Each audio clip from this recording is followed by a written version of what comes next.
Welcome to our discussion on growth hacking, marketing tactics, 2014. I'm Benny Liu, I'm one of the hosts for this event, so thanks for coming. And today we have some amazing guests to talk about what they're good at and all the amazing things that they've accomplished, and hopefully you guys learn something out of this. And so I wanted to start off with having you guys introduce yourselves and tell a little bit about what you do. Oh, okay. Oh no, I'm not going to do the silent routine. My name is Parr. I have a long history. Let's try this. I'm co-founder, managing partner of a venture fund called Dominate Fund. We specialize in coaching startups on how to accelerate their growth and get attention for their products through press, marketing, customer and user acquisition, how to build viral products, and strategic celebrity relationships. I am even currently writing a book quietly for HarperCollins called Captivology, the science of capturing people's attention, about the science and psychology of attention and why we pay attention to certain people, products, companies, and ideas, and how to capture, maintain, and grow attention. I used to be the co-editor and editor-at-large at Mashable back in a past life. My name is Eoin Harrington. I'm the only Irish person ever to attend a DiscoverMe conference. And started off as a chemical engineer, worked for Genentech for about 10 years, 11 years, and doing all kinds of stuff with them. Left and started a couple of companies in the music space and social gaming space, one of which got more or less bought up by Restoration Hardware.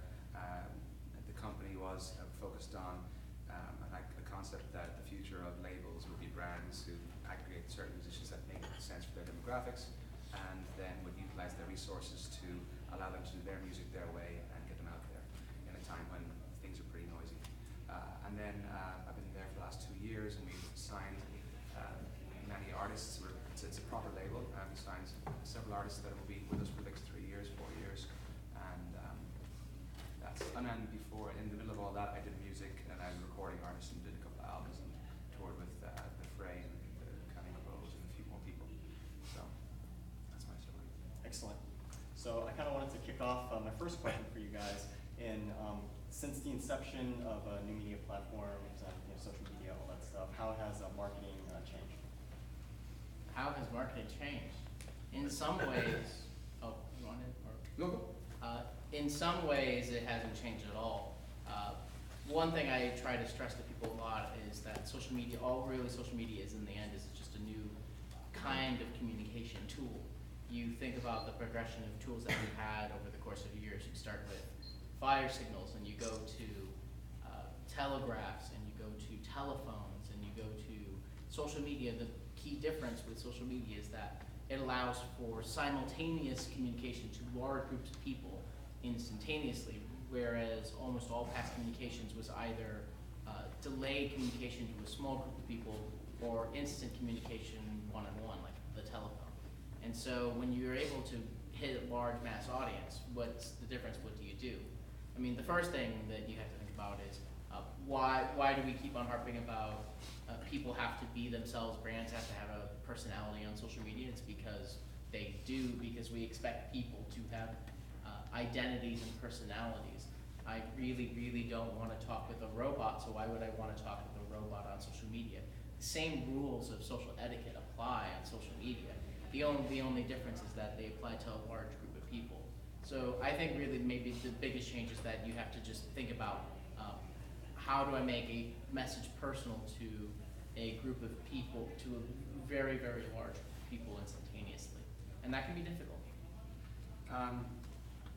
I think that because of how things are now, there's so many options out there, and so many there's so much visibility that the customer has into the type of marketing that they see and what's behind that they become more discerning and more cynical and more critical. So the kinds of things, messages that you put out there have to be more thought out. And so I think what I'm doing right now within RH is actually an example of that.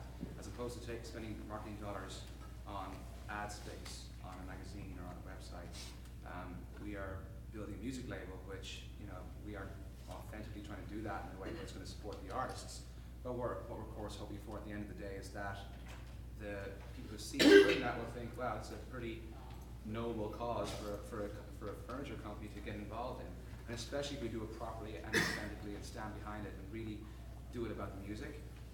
That message and that kind of lasting effect is a much stronger impression than simply glancing over one page in Vanity Fair in amongst 40 other ads about everything else that looks beautiful and cool. So I think the authenticity factor has to increase dramatically if you want to engage a new, more cynical, and more aware customer. Awesome, great. And you guys mentioned a lot about personalities and figuring out being personal, being authentic, and figuring out a way to fight through the noise, right? And so right now on social media platforms like Twitter, Facebook, YouTube, they're getting more and more saturated, and you're competing against more and more people. And so I kind of wanted to spin the conversation into attention. Like, what are some creative ways to really grab a user's attention, whether it's to click on a headline or whether it's to find interest in your product.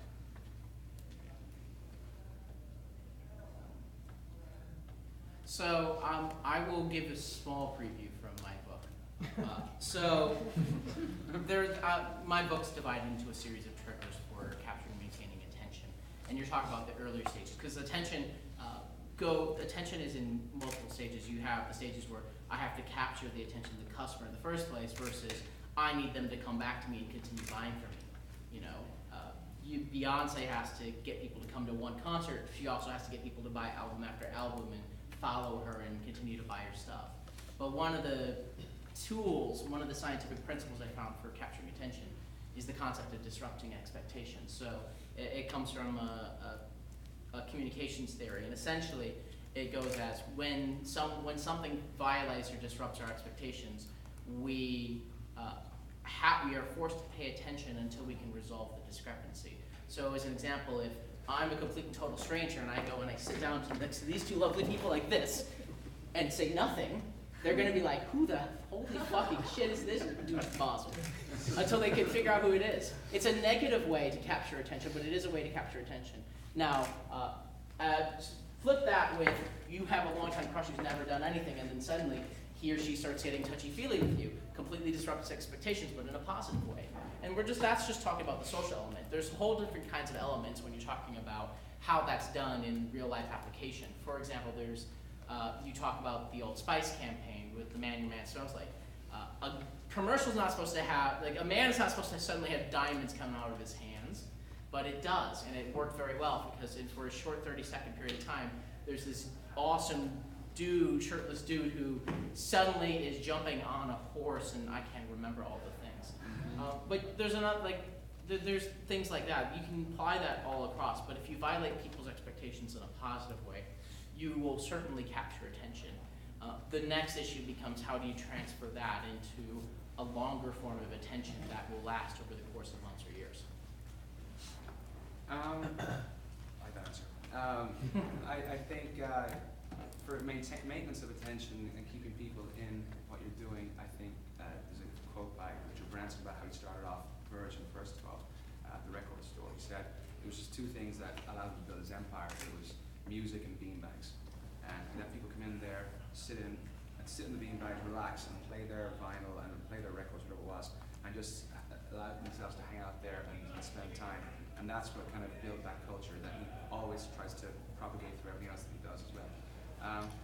I think, if you can manage to build a community and hold on to them, that you're doing amazingly well. For us, just in that initial stage to grab people, the story is very important. And again, that word, the authenticity behind it is very important. Like, there's a turning point in our company, the main core company's journey, as far as its success is concerned, was when it stopped trying to sell furniture and started trying to sell the people that made the furniture. So it was a much heavier focus in all kinds of the channels that reached out to the people. A much heavier focus on the guys who actually made it. So the grandfather and father from Italy who crafted the leather pieces and whatnot. That story grabbed people, and those couches now seem a lot more interesting. So I think if your story behind what you're doing is really obviously engaging, you're going to have a better chance of grabbing them, and then have a community there to hold them. This is a good lead in for my next question. So after you get somebody's attention. And you know, whether it's to click on a link to go to your site, whether it's a Kickstarter campaign, whether it's to watch a video, you know, what are some ways that you know, you can leverage that and convert that into a fan, or you know, and essentially grow your audience in that sense? You want to start this one first? I like putting you on the spot. Here's my answer. Works every time. No, kittens don't work. I've tried. I've field tested. They kind of just walk away. The puppies though actually stay. Oh my God. I think value proposition. So what is it? So your question is basically how do you put them in? How do you convert them into? Yeah, how do you convert them into fans, and essentially how do you build a fan base? I mean, after you get their attention. Yeah, I think it's trickier more than ever now to do that with music, especially because what's happened is there's so many options out there and choices for people to access, you know, infinite amounts of music. When you have that many choices, there's a thing called paradox of choice as well, where you know it's a Barry Schwartz book, by the way. If you want to get it, great book, good read. But a human brain put in front of it too many choices, it'll freeze up and choose nothing at all. And so what we've seen is that the creation of superfans has decreased dramatically because of that infinite choice paradigm. And so one of the things, an example of another brand that jumped into music and did a great job initially was Starbucks. And when they launched that, first of all, they only would sell three CDs right there by the cash register. And it did tremendously well to the point where like Paul McCartney releases albums solely in Starbucks, which is kind of impressive. But then they kind of blew up and started giving 30, 40 options aside in the store, and it turned from a coffee shop showcasing a couple of CDs that were well curated into a wannabe record store, and then the sales kind of went down and it collapsed. So for me, I think just curtailing that choice volume is very important. So for us, we're only going to have 3-4 artists that we're going to focus on for 3 years solid, and hopefully that will be enough to get them enough of a bump above the rest of the crowd to allow them to succeed. Introductions time. Introduce yourself. Oh my goodness, I got caught on a flight. I'm Mahbod, I'm from Rap Genius. It annotates, you know what it really is it's that really cool app. We launched an app last year. So now when I tell people, it's amazing. When I would tell people that I work on a website, I felt like such a nerd. And for the past 2 days, I tell people, yeah, I'm working on this really dope app. It's the annotation of all human culture in your pocket. It's a really cool app, and it just makes me feel a lot cooler. Pretty much the best thing that ever happened to me. Please download it. You go to rapgenius.com/download. He's a true entrepreneur. You see how he jumps in, and the first thing is, download my app, goddammit. Fourth most popular music app. I think it's like the 45th most popular overall. It's getting featured tomorrow. It's really exciting. You sure you didn't piss him off by saying that? Thank you. You guys have been great. The best part of apps is you don't need Google to get to them. I'm trying to download Rap Genius Just go right direct to the app. Is it? I'm downloading Rap Genius right now. So you can look up, well, let's say you're listening to a song and a line comes up and you're like, what does that line mean? You Shazam it, and then it gives you the lyrics, and then you click the line that you don't understand, and it tells you what it means. So And Rap then Genius. you can also look up all of Shakespeare and the Bible and Obama's State of the Union. And It's a community all where you that can kind of stuff. annotate and you can discuss what certain lyrics or certain phrases or certain anything means. Well, you can't annotate on the app yet, Yeah. but computers are going the way of the dinosaur. They're going extinct. So eventually, right now, 60% of our traffic is mobile, but in about a year from now, 100% of our traffic will be mobile.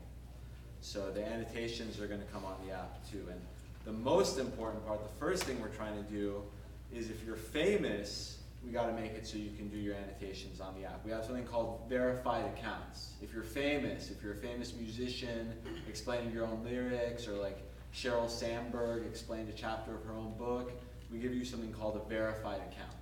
And if you have a verified account, not only can you write your explanations, but you can make videos of them. Should I explain a chapter of my upcoming book on Rap Genius? That would be an honor, yeah. Yeah. Verified account for me! How do you manage the sort of police the responses to any lines in instruction, or do you leave it open? Well, the site is pretty much structured like Samurai Japan. There's 5 different levels in the hierarchy. It's self-policing, and what's really exciting about it is that there's 2 different echelons of power. On the one hand, there's editors, moderators, bosses. On the other hand, there's how famous you are.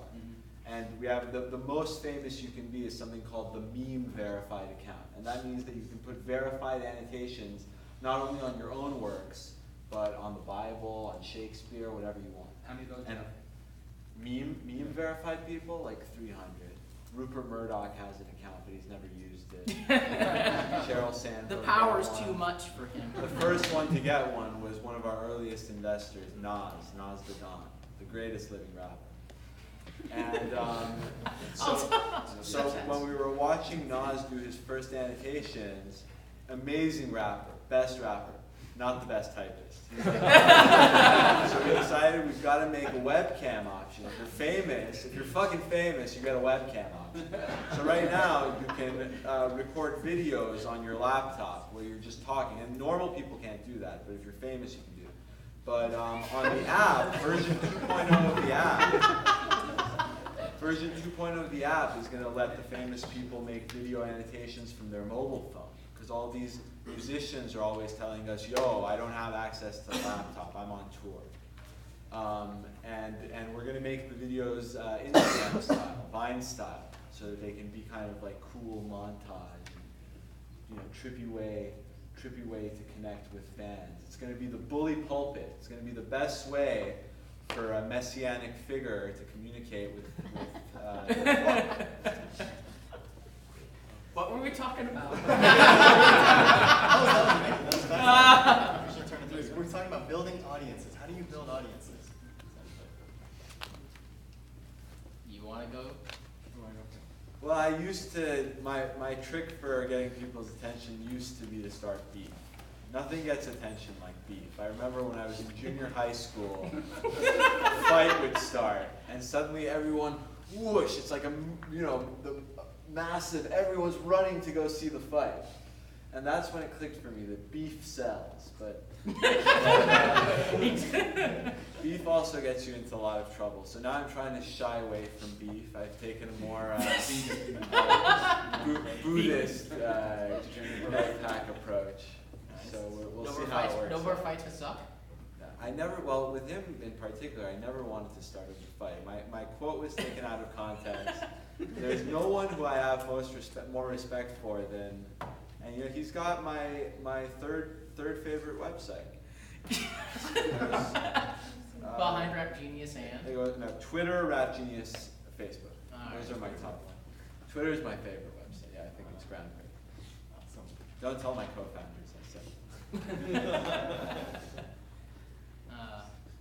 I don't have anyone. I'll answer that question anyway. So we were talking, I think, a bit before we had some fun here. By the way, this man was fun. We were talking about how you capture attention, but then how you actually turn that into fans and followers and that. And you could talk about the authenticity thing, or talk about the relationship thing. I actually like using mysteries. And so I think about the best TV shows, Lost, or you think about, for example, Lost. Lost was a perfect user and slight abuser of the cliffhanger. But the thing about that kind of show, or a show like House of Cards, is you don't watch just one episode. It ends in some way where the episode ends in some way where you're like, God damn it, I have to watch next week, or I have to watch the next one. And then you watch the next one, and then you watch the next one. And when the season ends, it still doesn't end on something that gives you closure. People want to get closure. So if you don't give them all the closure, they will come back to you for that either that final answer or that solving that mystery. There's actually a scientific principle where in the 1920s there was this female German psychologist, and she she'd have children and adults and students do these sets of puzzles, but for half the puzzles, she'd stop them right in between in the middle. And then she'd ask about the puzzles an hour or a week later. And the puzzles that they had only halfway finished but never completely finished were the ones they remembered both first and much more clearly. 80% of those they would remember versus 27% of the puzzles that they finished. People will forget the things that they finish. You know, a waiter will completely forget the orders as soon as he or she has fulfilled them. But if you haven't fulfilled them, they're going to remember it. It's going to stick in their head until they fulfill them. And so you want to keep that kind of mystery and keep that kind of intrigue. Apple does it with what's the next product going to be, what's going to be in the next iPhone. They have this, there's this entire rumor market around it, but it works extraordinarily well at people coming back and being engaged with the message or being engaged with the movie or being engaged with the product. On that mystery front, interesting talk earlier on. Someone, Brad was his name? I think he runs Fund something.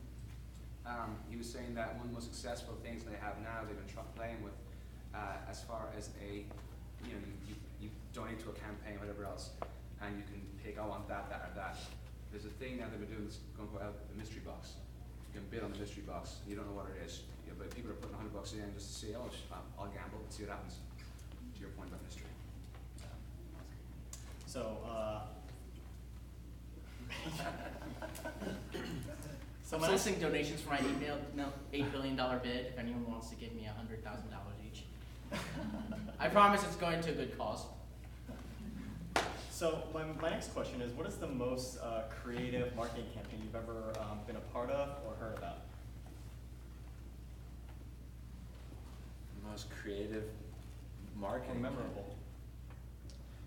Well, I mean, Jesus, I was always making diss raps against people. What else?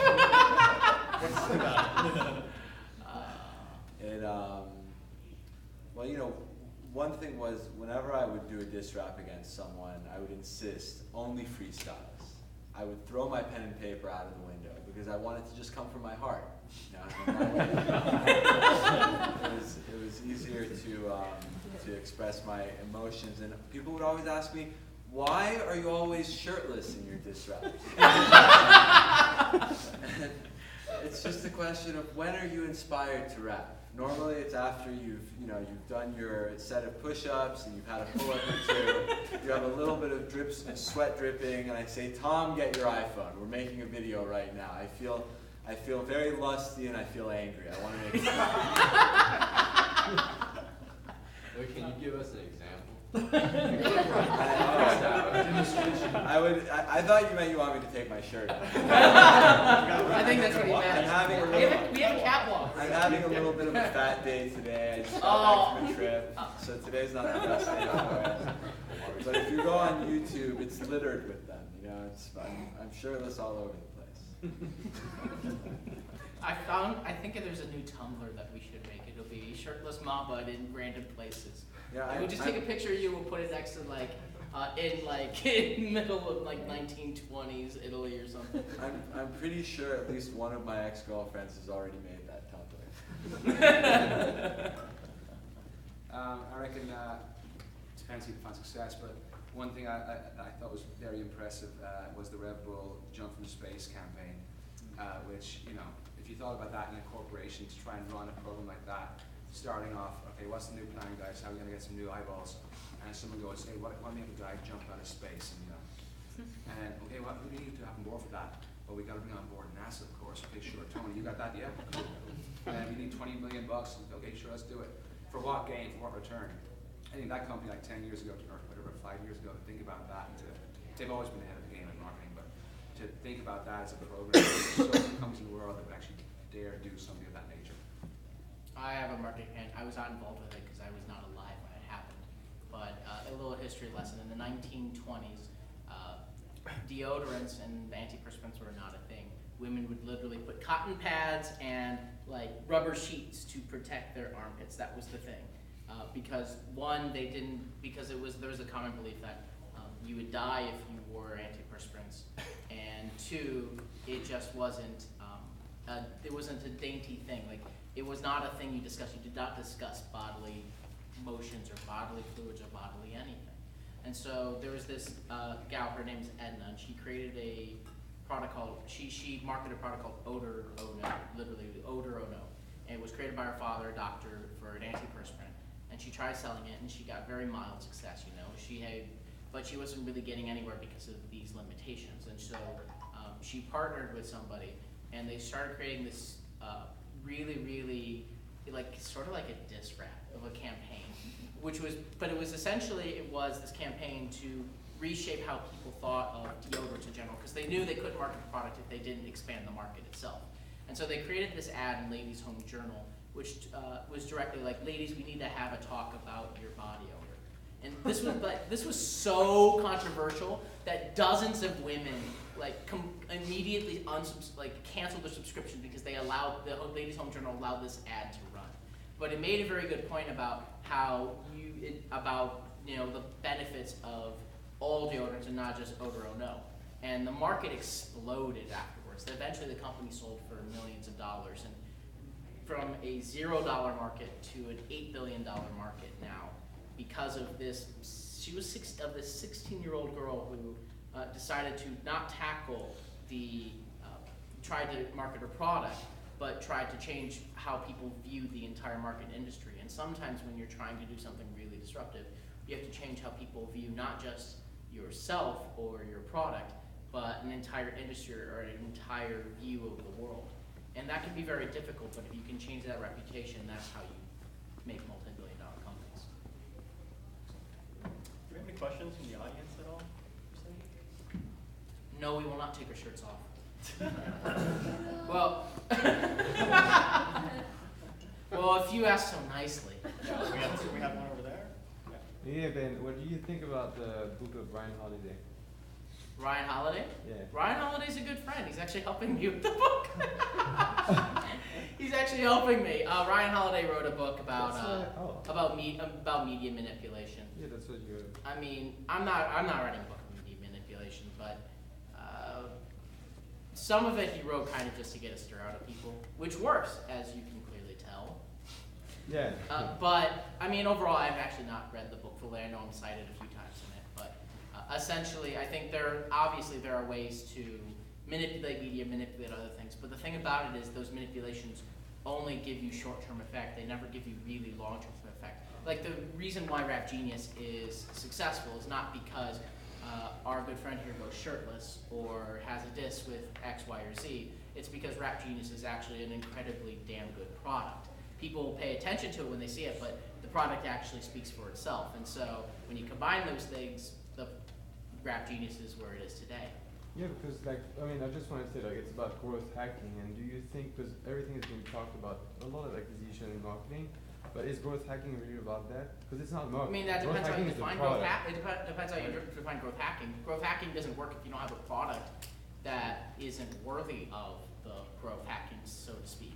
If you are trying to market a book that's a piece of shit, you're going to fail. If you're trying to market a product that's a piece of shit, you're going to fail. So the first thing and most important thing is to have that product and have that. Afterwards, then the growth hacking matters. But growth hacking is an incredibly undefined term still in terms of what it really truly means. Isn't it about, the stages that I don't know who was. You can define there's some very micro elements of how you look at the analytics and how you adjust your product based on those analytics. I would say that the term growth hacking is not really a new term in my head because everyone's tried to build traffic and audiences for a long time. Really, to me, it just seems like it's a re-emphasis on data really matters when you're trying to build especially web products. You need to look at the data and say, why are people bouncing after 2 minutes? Why can't I make them stay for 10 minutes? And then figuring out what the reason is and then fixing that. That's really what it is. And then figure out why is nobody coming to the site? Because no one's heard of it, so then I need to go for press, or I need to do some kind of interesting marketing campaign, or you could do what Dollar Shave Club did an incredibly funny and disruptive kind of video that got people's attention. There are different ways, but when you do that, you got to back it up with something that actually is sticky of a product. Go ahead. Hey, so I'm going to go to one of your examples of Lost, the TV show. So I work at ABC, but if you knowing that you like the show, how would you market that show today Because when we marketed it back in 2005, it was very traditional. How would you, if you took that show today, it was, and there are very awesome viral things you can do. One of the nice things I know, I actually interviewed Steven Soderbergh and the Bad Robot people for the book. Bad Robot, J.J. Abrams are the people who made Lost. The really nice thing about them is that they're very forward focused on the digital side as well. So they're not afraid to do interesting digital campaigns. Like for example, I remember the original, the movie campaign they did for the new Planet of the Apes movie, the last one, where there was a team and they made these really short viral videos of like monkeys and apes starting to show intelligence and lashing out against the masters exactly like the movies, but they didn't have any of the branding of the movie. They didn't have anything that would even direct people to just figure it out. People talked about it, they got media, they were really well done, interesting videos. It did not cost much of anything to do, and like the movie was successful. And it helped them a lot, and those are the kind of things that a show like Lost could do extraordinarily well. You still have to have some traditional elements, of course. The commercials, driving people to like the right time, getting people to go view the show on Hulu and other things, even if they aren't on TV at the time. All those things kind of matter, so I think it's just a combination. I think Carrie did the same thing recently too, right? Carrie did the remake. Yeah, but I don't know, did the movie do well? It was a viral video. It was a viral video. We just did that as well. They did the whole thing of a futuristic time and videos of that company's success later on. Hi. I was wondering, at what stage of a business would you think that the techniques of growth hacking should be applied? Is it kind of, because a lot of I guess, individuals or experts say that you need a bit of a product market fit. You need to find your community for your product. Others are kind of pouring gasoline on no fire. So is it at the beginning you start growth hacking techniques, or you kind of wait for a bit of a product market fit? I think traction is the name of the game when you're getting started. I mean, until you have an audience, you can't really even build a product, because the product has to be in constant interaction with the audience. You have to build it in response and reaction to people using it and giving you ways to tweak it. Tom, my co-founder, gives this speech to technical audiences called "Worse is Better," by which he means the version 1 of any product should just be a bullshit hack. You first have to put a bullshit hack out there and get people to use it, and then you can refine it and improve it. So if your version 1 is good, then you've done something wrong. You've waited too long to receive. Your version 1 should be bad, because people need to use it and respond to it. And to get them to use it, traction is everything. And that's why I think at every stage of a company's growth, the most valuable tool you have at your disposal is Twitter. But especially right off the bat, because the coolest thing about it is it costs nothing but your time. And if you're just starting a company, your time's not worth very much at all. You're just chilling all day. And on Twitter, you can search people talking about you. And if someone mentions you on Twitter, they're using your thing, like they think it's pretty cool. But then if you respond to them on Twitter, their appreciation for your product suddenly goes up tenfold. And they like, hey, so and so responded to me. So that's how I think we built Rap Genius, was through for the longest time. I still try to do it, but now I just can't keep up. But for the longest time, I was trying to respond to every single tweet where the person said the words Rap Genius. A lot of times they didn't even know that we're on Twitter. And, we're spying on them. Something like pop out of the bushes, boo. And I think that's how we built the community. I don't think there would be a Rap Genius if there weren't Twitter. So that's why they're my favorite website. Let's take the fire analogy a little bit further, because it's actually part of my book too. I actually learned the lesson from Adrian Grenier from Entourage. He actually explained it probably best. There's if you think of attention kind of like a fire, what happens if I pour a bunch of gasoline on the fire? Poof, and then it goes away, right? You've put a whole bunch of gasoline on it, but it hasn't done anything. But how do you build a great bonfire? You start with the kindling, and then you put out you ignite it. Then you put in a little bit more, smaller kindling, and then you put bigger, and then you put the logs, and then every time it starts growing more and more. That's kind of how like attention grows in those kind of stages. And in terms of growth hacking, it's the same because you need to, you need some amount of growth every time. You need growth at the very beginning in order to get some data on what the hell is good, how should my product work, what are people saying, I need feedback, because you iterate based on their feedback, but you don't want to have 1 million people at the beginning, so you have to do a little bit of hacking, get a little bit of growth, pull back, fix your product, grow again, pull back, fix your product, and do it in stages and cycles. So I say all the time, but in stages and in cycles, and gradually rather than a big zoom like that. It's very rare when you actually want to do this, because it's very hard to keep up with the product iterations then. One time Tom said to me, I was having a paranoid phase, and I was scared someone's going to just rip off our product. And he said it would be impossible for them to rip off our product because the product has been having a conversation with the community for years.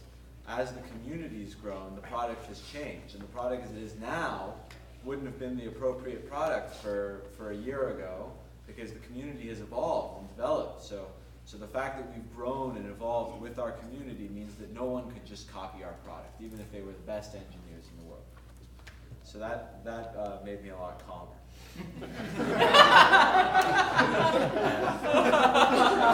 I gotta say though, at this point, I feel like Rap Genius is a raging fucking forest fire. I don't think that it needs any more growth hacking. I was doing all of this stupid shit, trying to just get a little bit of incremental growth, and that's because I'm immature, and it was force of habit, and I'm an impatient asshole. But I really don't think that the site needs it. At this point, it's just a cultural movement. It's going to take over the world and become the biggest site in the world. And it's a shame because Twitter's better, but we're going to be bigger.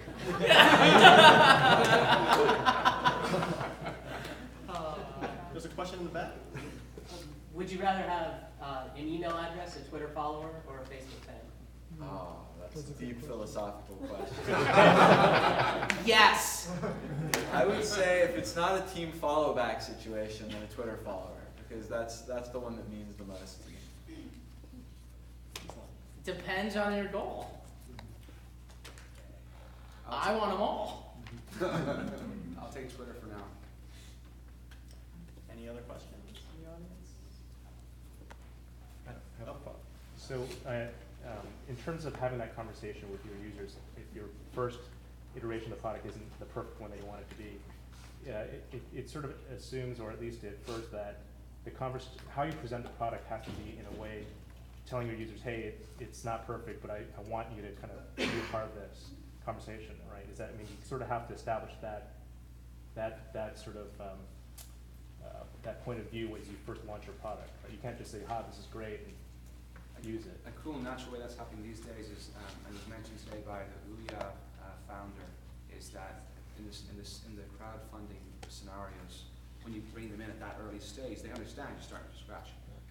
So she gave one example that they were rolling out this thing saying, hey guys, we're thinking about having 4 circles, different colors, and all these, I think multiple 20,000 people or 60,000 people who actually all, put money into this particular venture. They're all chiming in saying, hey, I got an idea, I got a thought on this. One guy comes in and goes, by the way, 8% of men are colorblind, so you need to have some different kind of shapes. But she has been leveraging her massive investor base from the word go. And I think a lot of startups that use crowdfunding to do that have had a huge advantage over other companies. The last question Edward reminded me. I want your email addresses right now.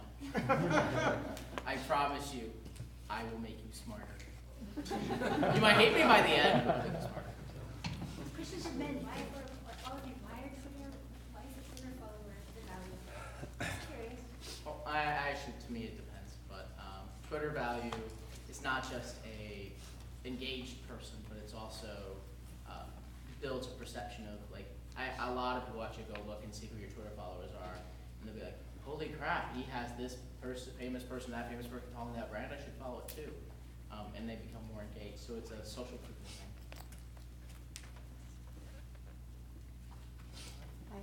Hi. Brandy Vale, Impact Investing, CSR, director for a bunch of different brands. So, how do you create an ambassador? How do you create an ambassador? Well, a mommy ambassador and a daddy ambassador. Well, you see,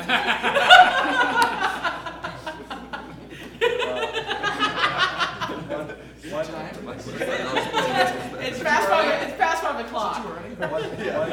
One philosophy we have at Rap Genius that we stick to very closely was when we were just getting Rap Genius started, I was just an unemployed loser and I was looking for work. And I applied to Yelp. So I went in for an interview at Yelp. And they told me, so, are you an active Yelper? What's your name on Yelp? And I said, I don't even have an account on Yelp. And they said, it's been really good to meet you. Good luck with your job search. And I thought that was inspiring. I'm like, shit, I came in for an interview to Yelp, but I've never even Yelped.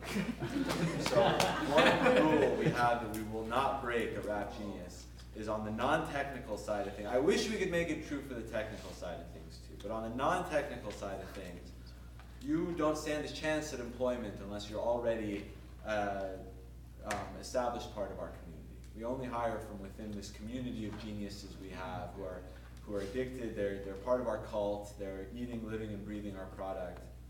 So I think that's the most important thing. I think all non-technical employees of a startup are certainly ambassadors, and I think they should all come from within a pre-existing volunteer community. I think money's a good way of creating ambassadors as well. For our artists, we're paying them quite well, and healthcare as well is provided. So they're big believers in the fact that we're supporting art in a real, credible way. So money helps. Besides my last answer, I actually don't like the word ambassador. Generally, I like the word evangelist because I think there's a difference in how people behave and act. Ambassador sounds like someone who is employed, or is like expecting you to give them orders. An evangelist comes up with their own orders. So if you give your fans the tools to evangelize on your behalf, you give them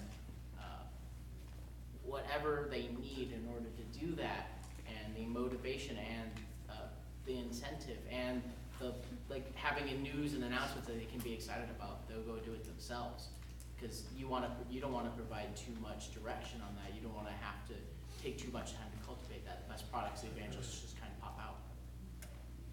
I don't think money motivates anyone to do anything. I think that's a giant false meme. People, if someone's going to want to do something and be active, they're going to do it even if it's for free. You just have to give them money so that they can continue to do it for free. So you have to pay them to do it for free.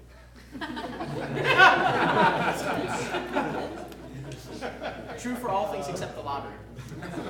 Zach in the back.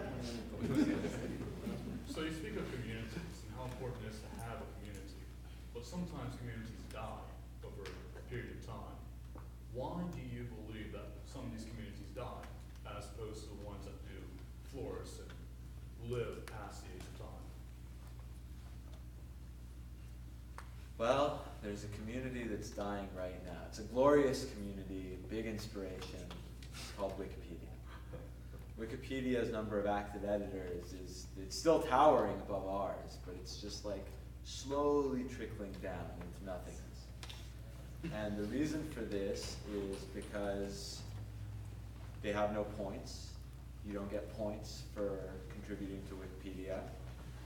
And on Rap Genius, you get IQ, whether it's rap IQ, rock IQ, fashion IQ, poetry IQ. Someday your IQ in each of these fields is going to be the centerpiece of your resume. You want to work for a fashion company? What's your fashion IQ? You want to be a journalist? What's your news IQ? Even if you want to be a preacher and work at the church, if you want to be a monk, they're going to be asking you, what's your Bible IQ? And one thing that's really exciting, I was just at DLD, and I was speaking with the CEO of Hublot, the luxury Swiss watchmaker, and we decided on stage that we're going to make a Rap Genius edition Hublot watch on sale on Rap Genius for 10 Bitcoin. And if you have over 10,000 IQ, the price suddenly drops to 5 Bitcoin. And this is terribly exciting for me because it's the first step in establishing Genius IQ as a legitimate cryptocurrency. And I have the highest Genius IQ of anyone in the entire world. Let me just disclose that.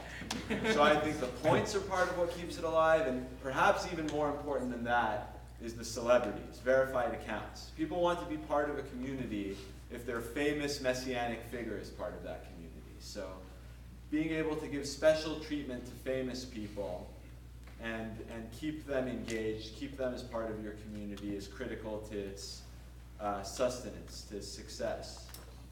And I think, you know, for their niche, Quora does this pretty well, and you know, Twitter pretty much invented it, so props to them. Instagram, but no one does it better than Rap Genius. On Rap Genius, if you're famous, you can make video annotations, and what's even cooler than that is you get 10x the IQ for everything you do, and your vote confers 10x the IQ onto others, as opposed to a normal vote, when you're voting on the quality of someone else's annotation.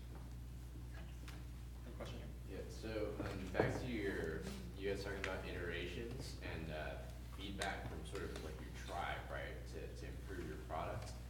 How do you filter out what actually you think matters and will build the product? Because if you took in every single feedback and implemented it, your product would be a mess, right?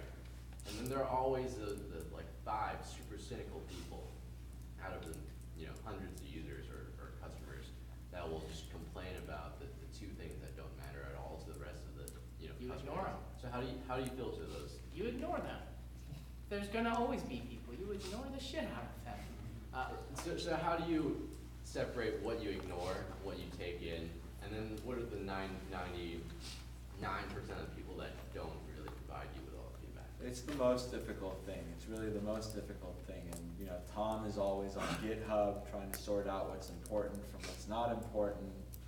And I keep just trying to convince him that what I think is important is actually the most important. But it's really, really hard to do. But it's really the most difficult thing. And I imagine it only gets more difficult when a company grows.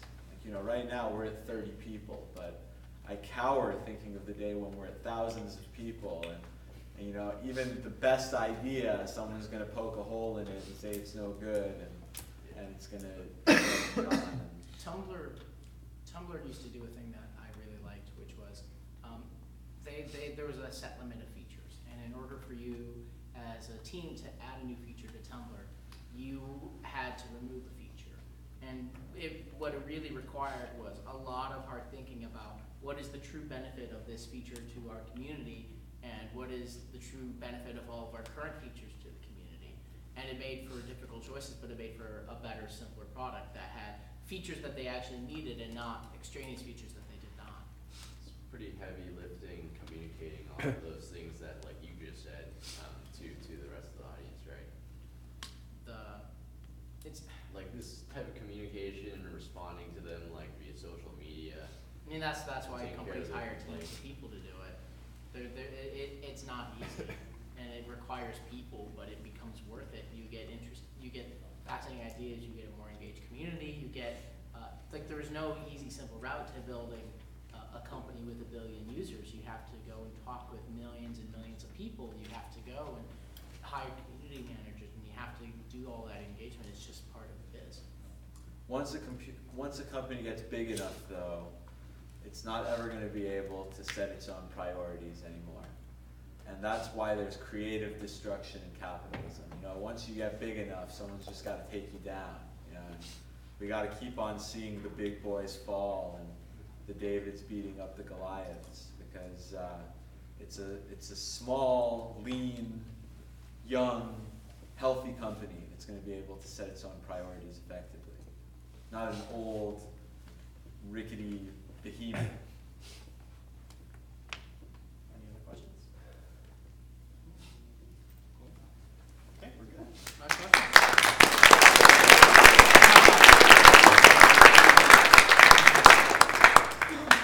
Let's not get high.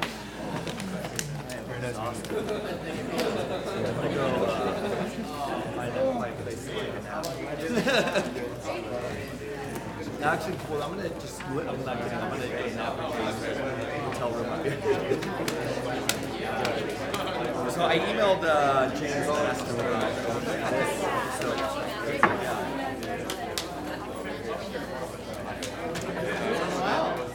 We're having a party.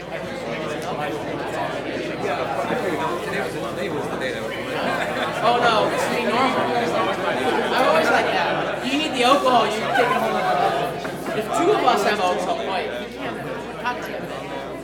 You can't drink anymore. He just had a brain tumor, like a brain tumor removed from him. That like happened a couple of weeks ago.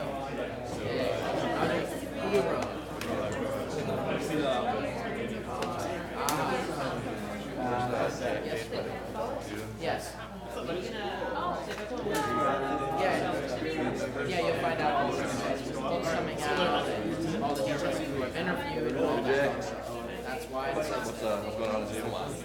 it'll probably be out. I'm just finishing the writing the book out. It's a long time. Yeah, well, That's just the Time frame, like, for the year?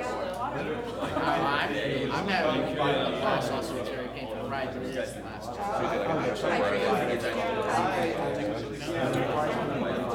Wait, what?